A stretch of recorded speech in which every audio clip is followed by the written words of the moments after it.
Sen elimizden tutup yazmayı öğrettin bize.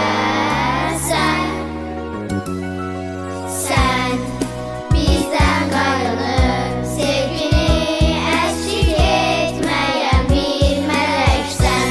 Biz dördüncü sınıfı bitiriş, İptidai sınıfa elveda.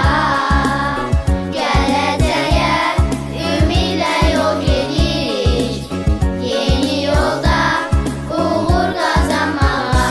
Biz dördüncü sınıfı bitiririk, İptidai sınıfa elveda.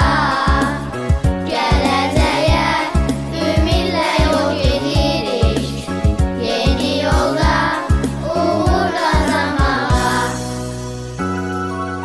Sen elimizden tutup yazmayı öğrettin